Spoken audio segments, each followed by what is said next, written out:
Welcome to Tech Playground. On this channel, we do tech-related videos. If you guys are interested in those videos, make sure to consider subscribing. So today we are going to be going over the iPhone XR and see if it's worth it in the upcoming year 2021. So first, we're going to talk about the build quality of the iPhone XR.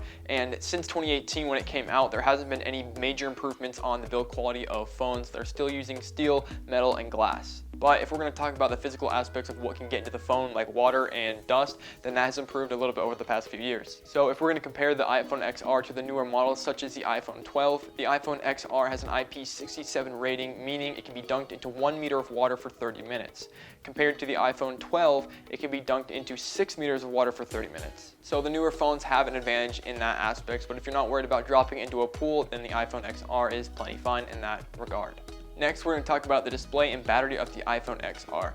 Now, the display of the iPhone XR has a 6.1-inch all-screen LCD True Tone display, wide color display, and haptic touch. While the iPhone 12 has also a 6.1-inch, but it has an OLED display with all the other features. Now we're going to talk about the battery of the iPhone XR. The battery comes with a whopping 2900 milliamp battery. Compared to the iPhone 12, it has a 2800 milliamp battery. So the battery size in the iPhone XR is actually a little bit bigger than the iPhone 12.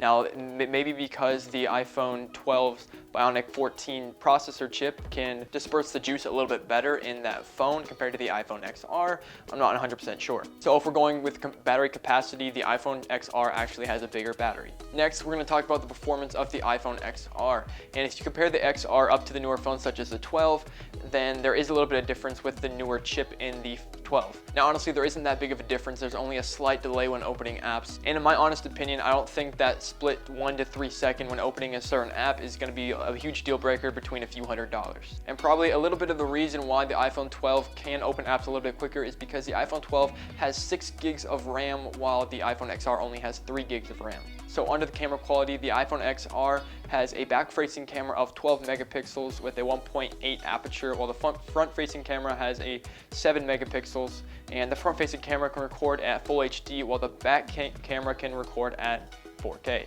But if we compare it to the iPhone 12, the 12 has a 12 megapixel camera, but it has 2 lenses, one for wide angle and one for regular. And I believe the front-facing camera also has a 12 megapixel, along with the video front-facing is a 4K, as well as the back-facing is also a 4K. So there you get 4K in both situations. And some of you may even use the front-facing camera a little bit more than your back-facing camera for selfies, videos, Snapchat, Instagram stories, stuff like that. So the next big thing about the iPhone XR is Apple is actually still selling it in the store as a brand new model. You can still pick it up at apple.com for brand new. And what that tells us is that Apple is probably going to be updating that phone farther down the road than the older phones because they're not on their store anymore. So if you guys are picking up the XR, there are many future updates to come. So this brings us to the end of the video and my overview of the iPhone XR and is it worth it in 2020 compared to all the next phones that are coming up in line and the newest phones right now.